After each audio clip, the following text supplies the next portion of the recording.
Welcome to the second part of the We the People, the Citizen, and the Constitution introduction. My name is Emily Voss, and I am the Manager of National Programs for the Center for Civic Education, the creators of the We the People material. I have trained teachers to do the simulated legislative hearing for close to 10 years, and this is one of the best methods to really help students prove what they have learned over the course of study in the We the People material. The idea with the simulated legislative hearing is that students will be working in groups and acting as if they were presenting before a congressional committee. They will prepare remarks, and then they will take questions from community members who are acting as congressmen and women. The idea here is that students will bring together their previous research. They will work together as groups to write. They'll all have an opportunity to do public speaking.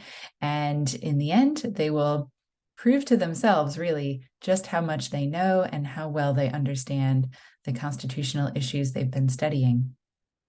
So we'll walk through exactly what this hearing looks like and how to set this up. But the picture in front of you demonstrates what one of these hearings looks like in practice.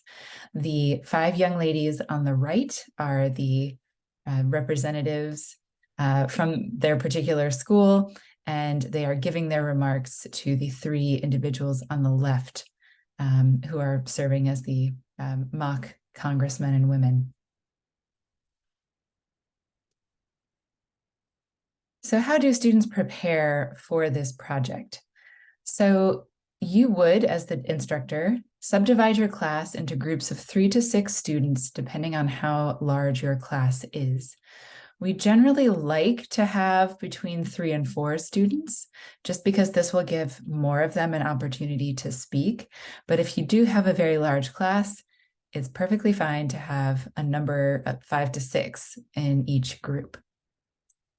Each of the groups will be assigned a multi-part question to answer, and you'll find these questions in the back of the teacher edition. There are also additional questions available on the Center for Civic Education website, civic.org, and the questions that we have on our site are at a variety of different levels. So you're welcome to use any one of those. There are questions specifically meant for a We the People competition, which we'll talk about later on. But for your own purposes in class, you can use any of the questions you find to assign to the students. So you have given one of these questions to each of the small groups of students in your class. Each of the groups will work collaboratively, and they will prepare a written response that addresses all elements of the question. And ideally, when read out loud, the response should not exceed 4 minutes. So if you were actually in a legislative hearing, you would have a time limit. So this is a reflection of that process, but we're also asking students to refine their work. Some of these questions, as we'll see, are very involved, and it would be entirely possible for students to give a 10-minute long speech to answer the question, but by giving them the limitation of 4 minutes, this will ask them to do some significant editing and really working together to craft a quality essay. So you can do the simulated congressional hearing anytime. You do not have to do this with all 6 units. If, for example, you have just finished the unit that's on the Philadelphia Convention, you could do one of these mock hearings just based on the Unit 2 questions. Similarly, if you wanted to wait until the end of the school year when you'd had an opportunity to cover all 6 units of material, then you could have one of your small groups each assigned to each of the units of the text. So it's very user-friendly, just like the text is, and you are certainly welcome to pick and choose how you think it would best fit your class activities. So what does one of these questions look like? As I mentioned before, these are typically multi-part questions. So for a level 2 sample, let's take a look at this question, which is out of Unit 5. The question reads as follows: due process of law has been called the primary and indispensable foundation of individual freedom because it protects the individual from government wrongdoing. What is the right to due process? Where in the Constitution is due process protected, and how is the meaning of due process applied? How does the Equal Protection Clause of the 14th Amendment prevent state governments from practicing unfair discrimination? Should young people under the age of 18 have the same due process rights as adults? Why or why not? So the students would be expected to answer all of those bullet-pointed questions in one cohesive essay that would not exceed 4 minutes when read out loud. It is a project, as you see. There's a number of different directions that the students could take this, and we certainly do encourage students to build on their previous knowledge, build on their research. But as you'll see, these questions also encourage students to have opinions. So they can answer, yes, young people should have the same due process rights as adults when they're under 18, or maybe they would say no. Either one of those responses is totally appropriate as long as they are backing up their opinion with fact-based research. In level 3, I've taken a sample question out of Unit 6, and this is a rather lengthy one. National citizenship is defined as follows: all persons born or naturalized in the United States and subject to the jurisdiction thereof are citizens of the United States and of the state wherein they reside. Should the definition be changed to reflect additional or different criteria for national citizenship? Why or why not? What are the rights and responsibilities of citizenship? What are the opposing positions regarding birthright citizenship, and what might be the consequences of either side prevailing? Explain your position.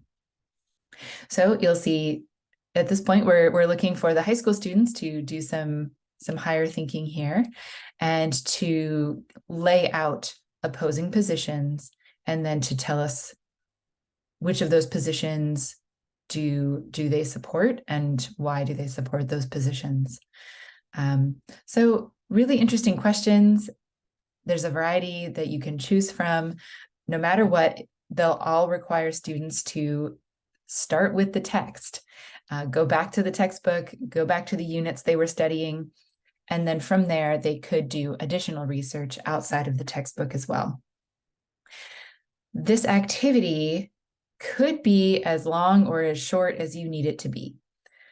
Some teachers like to assign this as a final week before the end of the semester project to keep the students engaged. Some teachers like to give the students these questions very early on in the semester and then come back to them throughout the course of the semester as they have additional information added to what they know. So there are a variety of different ways that you could approach this with your teaching schedule and your teaching timeline. So the structure of a hearing itself, once we've had the students do the research, they've written their statement, you've probably looked it over a number of times. Maybe they've done some practice sessions together at school, but we've now reached the point that we're going to have our simulated legislative hearing. You would have invited members of the community to come serve as our congressman. And if you can't get someone from the community, another teacher, an administrator from your school, the librarian, any of these are totally appropriate congressmen. So whoever are the mock congressmen will read the question out loud for the students, and then the students will begin their written statement. So they'll read that aloud. There is ideally you or someone else in the class, someone to keep time to make sure that they stay within that 4-minute guardrail. But once we reach that 4 minutes, when the students have finished their statement, we will now move on to follow-up questions. And this is where the students really prove how well they understand the question, how well they understand the constitutional issues that are inherent in the question that they answered. So the panel of congressmen will ask the students really any number of questions are possible. They can ask them questions based on what the students brought up in their opening statement. They can also ask them questions pertaining to content in the textbook from the unit that the students were referencing.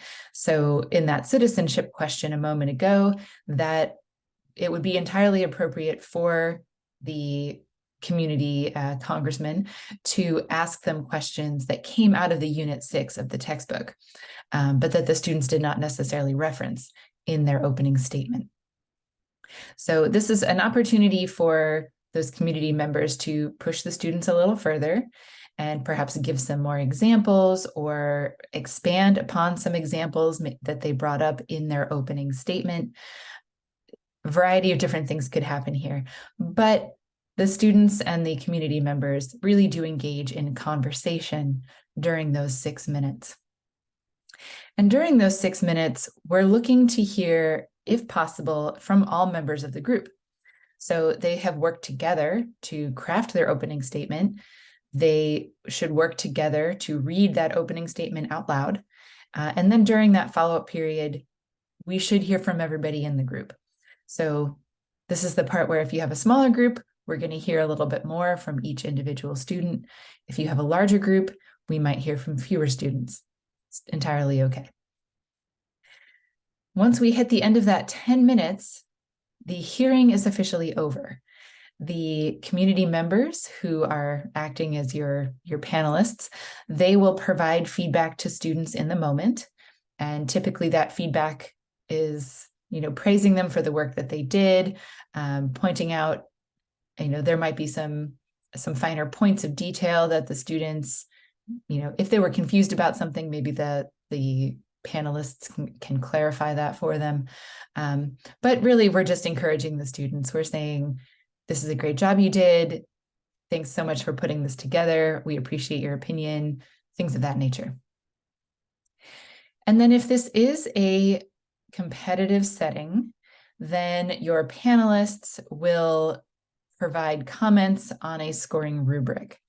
And again, if this is a competition setting, the different groups then would be ranked and we would establish a winner out of your class or out of your school, or if this is an outside your class competition, then this would be groups of students representing different schools in your area.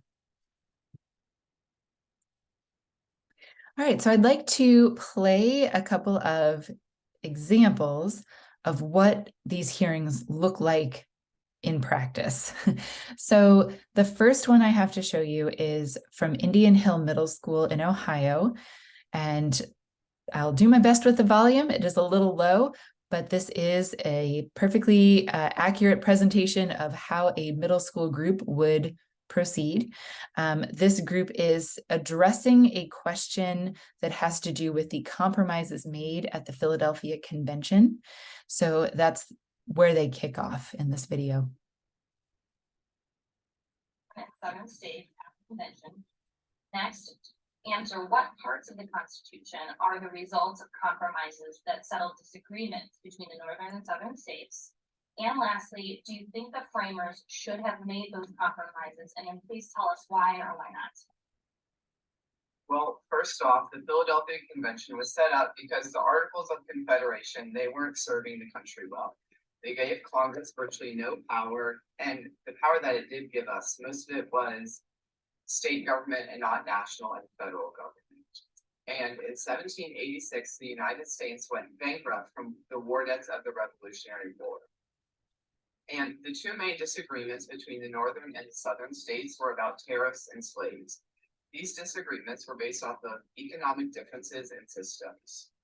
Northern states wanted to have tariffs, which is a tax on imported goods, because they did not own plantations and found them necessary to have a prosperous business state.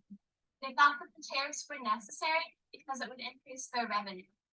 Southern states did not want tariffs because they said it would increase the cost of manufactured goods from Europe, and they also owned slaves to increase their business, and therefore did not need the tariffs for money.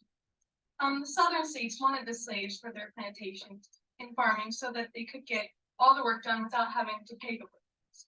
Northern states didn't have the plantations because of the conditions in the north, which was the climate, which is harsher conditions, and it wasn't the same as the south, and the soil wasn't as fertile. Therefore, they did not depend on the slave labor. The Three-Fifths Compromise, which was a big part of the Great Compromise, was made to settle this disagreement. It stated that slaves would not be counted as a full person, just single citizens. The African slave trade was then stopped. This meant that the population for the state was counted an enslaved black but not counted as a whole person, just 3/5 of state. When it comes to representation of the states, this was to keep representation fair between the northern and southern states. Section 8 discusses the compromise on tariffs. The U.S. used taxes, tariffs, and duties to regulate trade with Indians and foreign countries. But in modern times, tariffs are still used to regulate business. Tariffs are also used today to protect domestic producers against the foreign market. Having prices that are too low or compared as in lower than compared to other countries. This idea is called dumping. Section 9 of the Constitution discusses the fact that the government will not do anything with slavery until 1808. And Thomas Jefferson stated, "We have the wolf by the ears, and we can neither hold him nor safely let him go. Justice is one scale, and self-preservation is in the other." This represents the moral dilemma between the northern and southern states of how they couldn't do anything with slavery until 1808, as it wasn't as important as the other issues are mentioned. A historical example of tariffs would be that after the Revolutionary War, George Washington imposed the Tariff Act to collect the imported taxes to gain the country money. A contemporary example would be that a meeting in the District of Columbia was held last October to reassess the issue of bullying in the district. Government officials, nonprofit organizations, and community officials met to rework the consequences and what they should do if bullying is occurring. This was like the Philadelphia Convention, because during the convention, they sat down to rework the issues of the Articles of Confederation, which were not doing the United States justice. Likewise, the District of Columbia people sat down to rework their existing plans on bullying.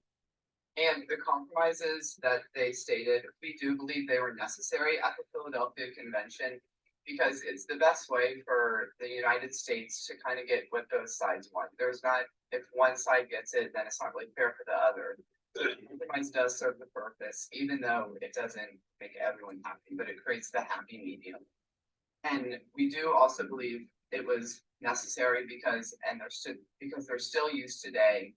So we feel like the compromise was the right choice. Okay,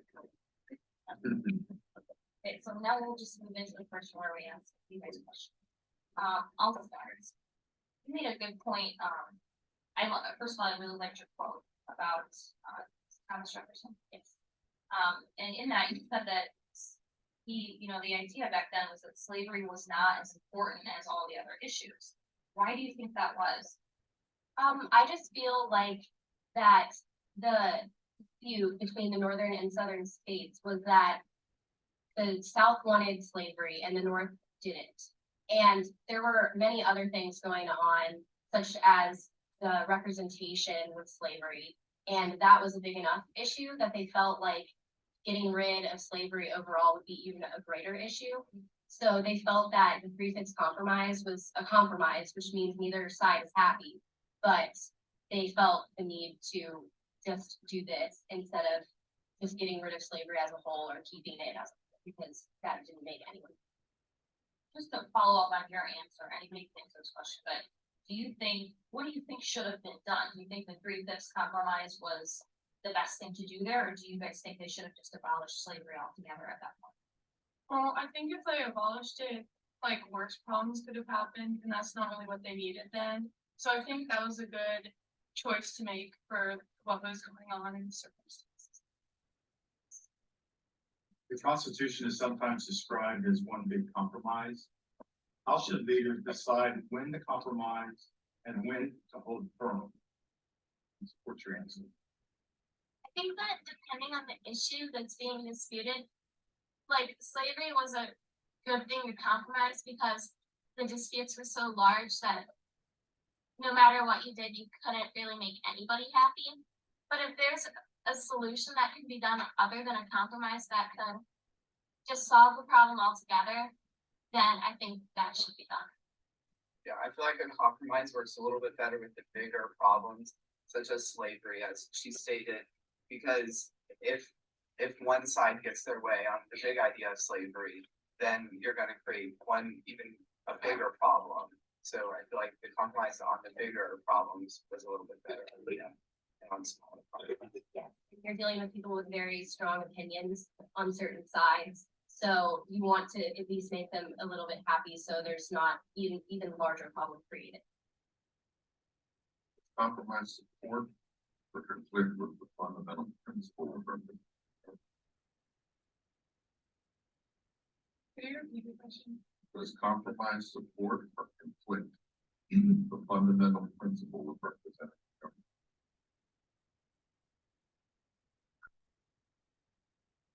government? I believe that it supports the idea of representative government because if you vote for a representative, then you're giving them the right to make the compromise.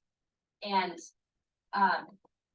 you can also vote on issues directly, which gives you kind of a way to get your say in, no matter what the compromise. Now, if we had a new constitutional convention right now, I know you mentioned bullying, which is a great idea in modern day society because we know that's a huge problem. But what other, if we had a new convention, what other issue do you think would be discussed in that new convention?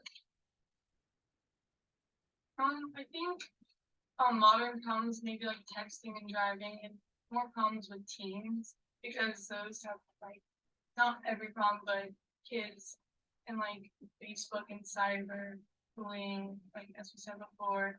And I think technology has to do with some of the problems. So maybe a disagreement or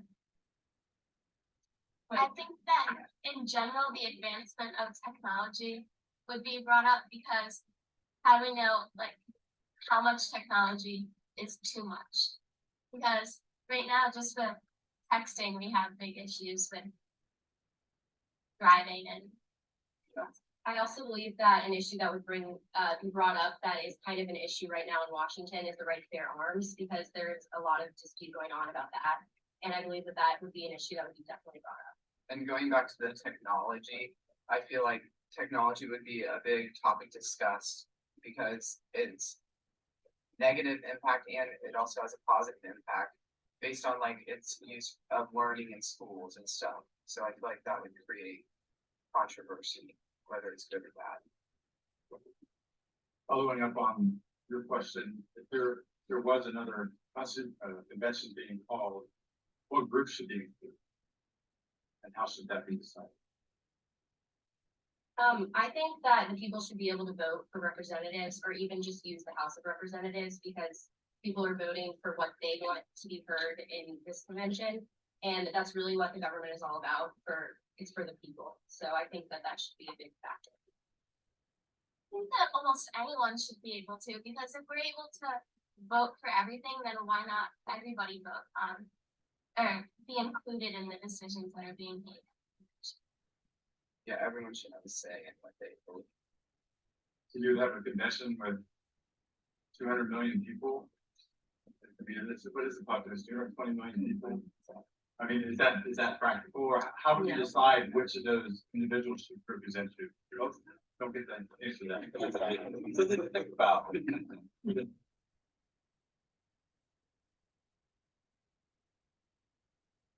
Okay, so I hope that was useful to see the middle school students wrestling with those issues. And then just from a structural perspective, you saw how all of the students participated in the opening statement and how we heard from all of the students during the follow-up question time as well. You'll also, I think, maybe saw the back of the person sitting to the right.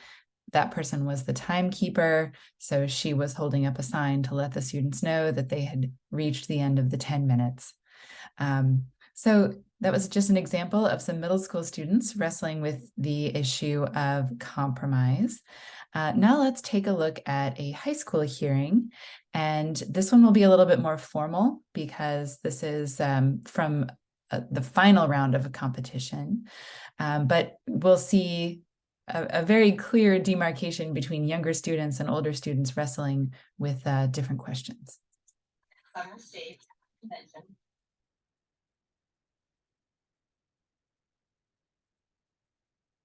Well, that means we're in the right place. Yes. You may be seated. My name is Colin Cooper, and I am the state coordinator in Indiana. These are your Unit 1 judges. My name is Barry Anderson. I'm the Justice on the Minnesota Supreme Court. I happen to be the senior justice. All that means is I've been around a long time. I've had the privilege to serve as a coach in this program many years ago, and now, of course, as a judge, so I've seen it from both sides. We're delighted to be here. My name is Alex Rusty. I'm an alum of With the People, so glad to be back at the national finals. I now do complex commercial litigation based out of Indianapolis. I'm Darcy Kern, and I am a history professor in Connecticut, and I am also an alum of. You'd be so kind as to introduce yourselves and your coaches and faculty members. My name is Clint Donaldson. My name is Liam McCollum. My name is Olivia Keys. We are all seniors at Memorial Lieutenant and our teacher is Mr. Demi. We will be defending Unit 1. Very good. So we have, what are the philosophical and historical foundations of the American political system? And the question we've been asked to have a conversation with you about is number 1. What are classical republicanism and natural rights philosophy? And how did they influence the Declaration of Independence, the Constitution, and the Bill of Rights?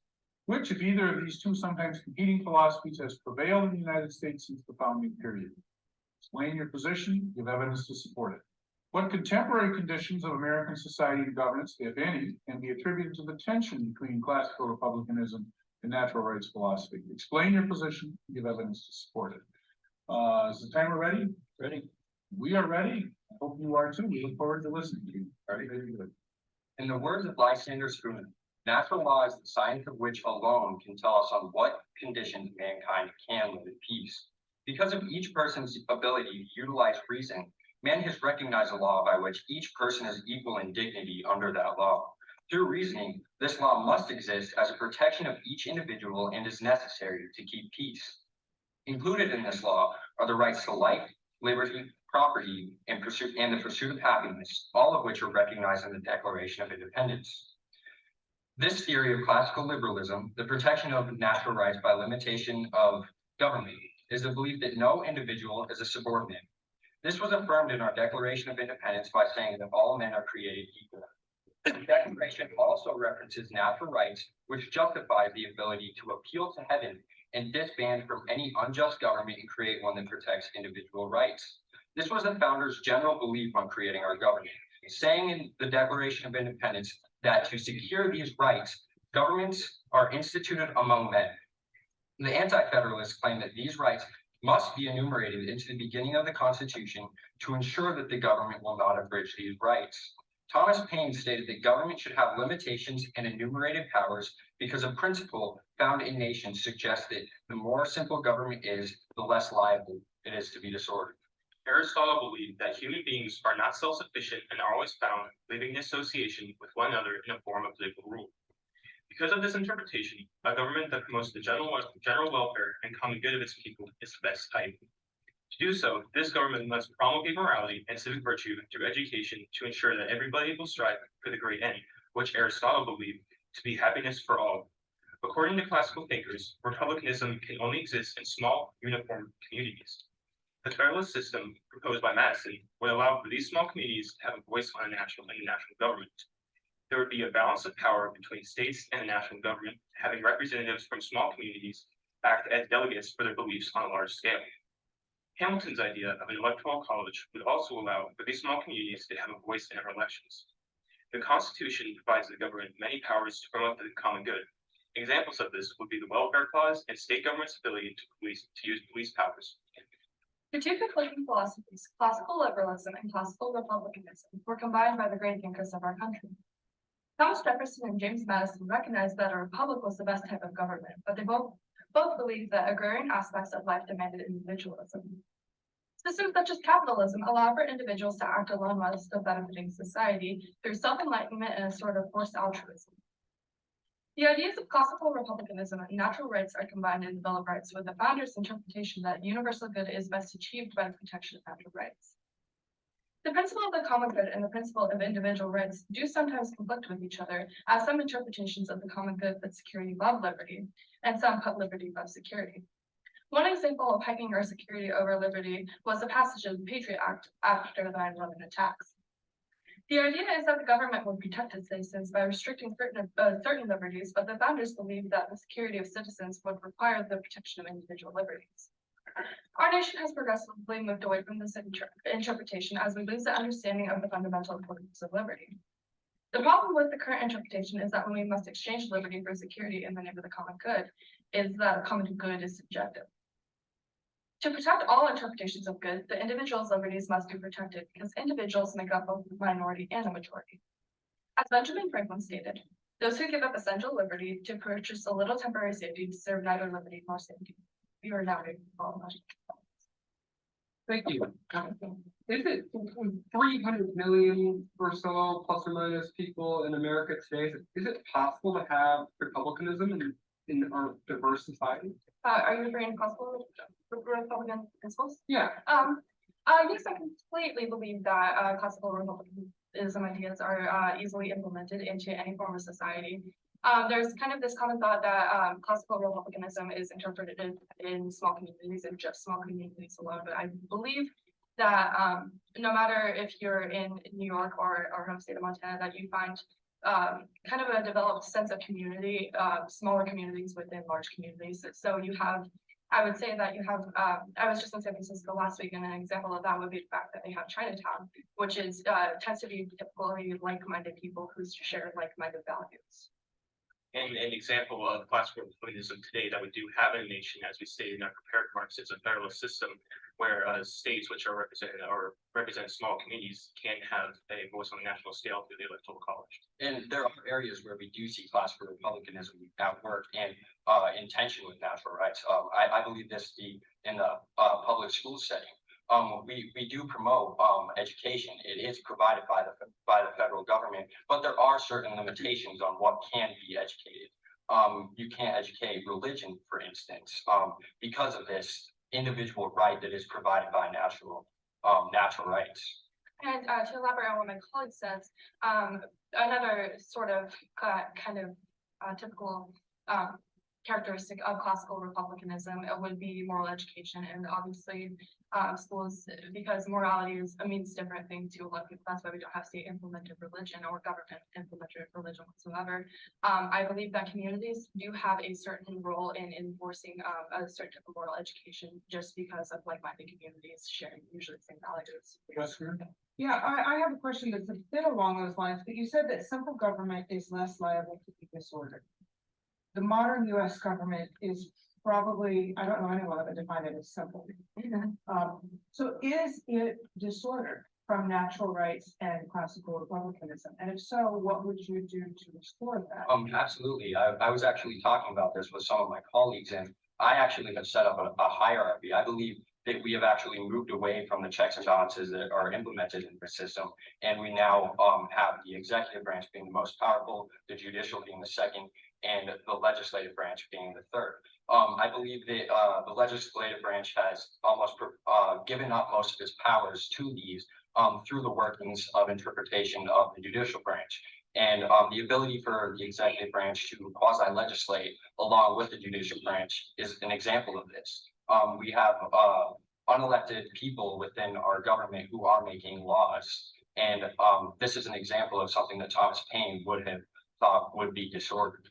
And to elaborate on what my colleague said, just basically with the interpretation of classical republicanism and natural rights philosophy within our government, you actually do see a shift between the two. They're sort of on a pendulum all the time, where we either advocate for collective rights or we advocate for individual rights. And usually it doesn't seem as if they're at the same time, but because of having the two together and because of having the two kind of represented in our government, that's what makes us strong, and that's where we need to find an equal balance. What did Locke and Jefferson in specific and the founders in general think about the relationship between natural rights and religion? How did they see religion as part of the natural rights discussion? So Locke was what is called a voluntarist when it comes to natural law, which means he thought natural law required a natural law maker. And Jefferson was very similar in that.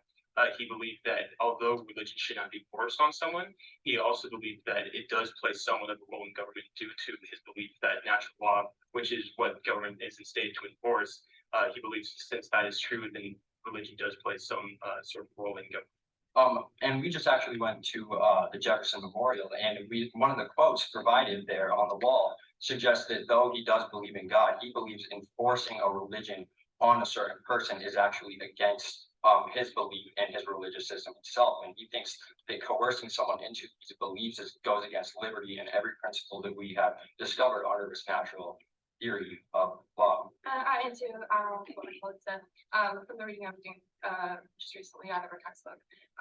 All of the founding fathers seem to kind of represent Judeo-Christian values. However, that they realize because of forced religion, because of Britain, where they're coming from the perspective of tyranny, that imposing state religion and imposing anybody to do anything that they don't want to is just simply. Can you have natural rights philosophy? Can you have a natural rights government without a belief in God? Is it? Absolutely. Aquinas would have actually believed this. Aquinas was one of the philosophers that brought this forward. He believed that individuals could be moral without natural law. He thought that there was this understanding that is almost learned. It's kind of like the Freudian sense of id versus ego. It is kind of like this inherent thing that we have, and ego is learned. And among individuals, everyone has this ability to recognize that we have the same capabilities, and this makes us equal under this law. And what you just described is what is called a generalist, which is similar to the voluntarists. They don't exactly say that to describe natural law, they think that natural law, if you were to describe natural law, you do not need to use religion. They don't think that it doesn't require religion, but they think that you can describe it without using it. Very good.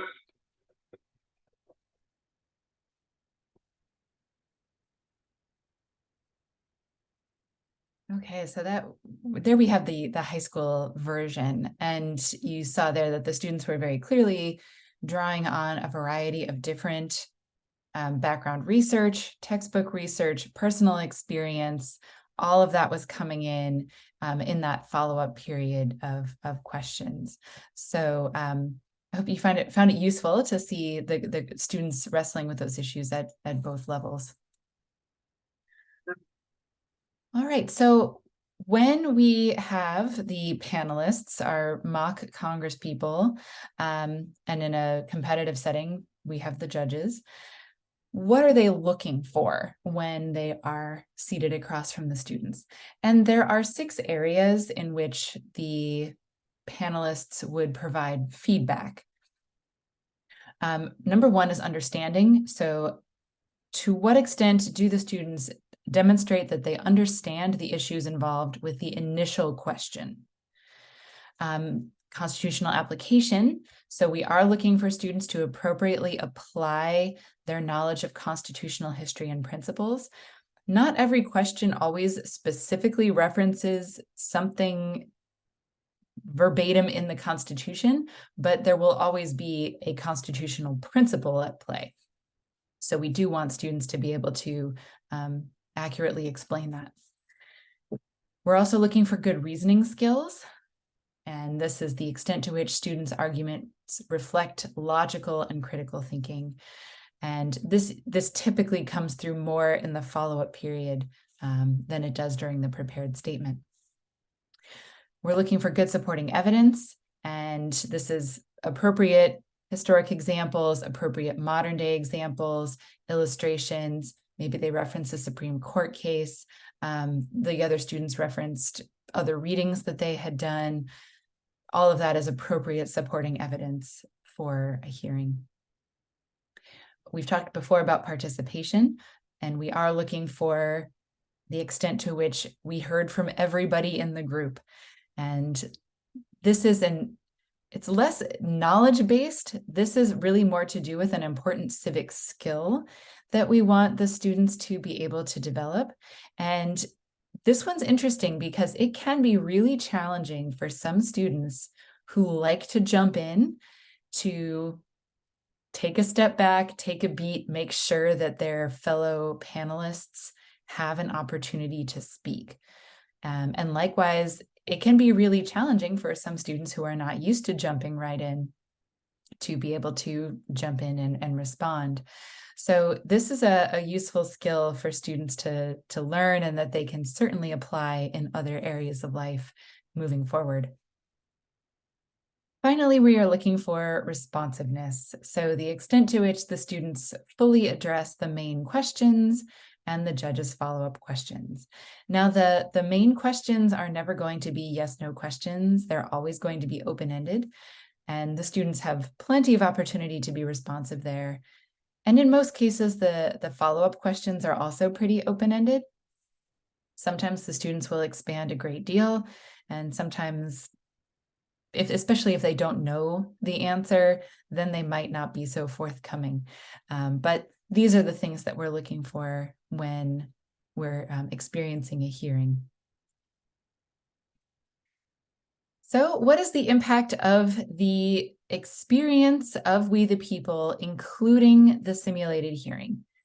The simulated hearing, as I hope you've seen, is really where the students demonstrate all of the knowledge that they have learned.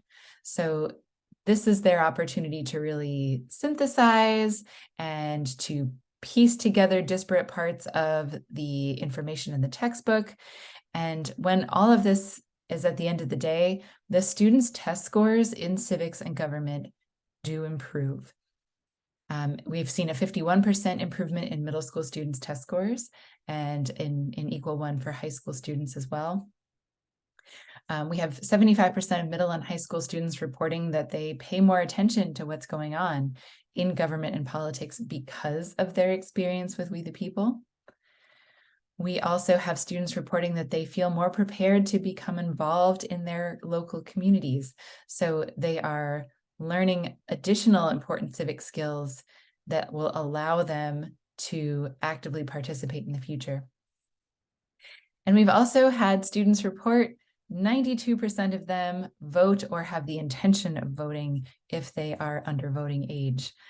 So all of these survey results, these come from a partnership that we have with Georgetown University's Civic Education Research Lab. And we are regularly updating the survey responses from the students. So you can hear from them in the next slide how they think about their experience.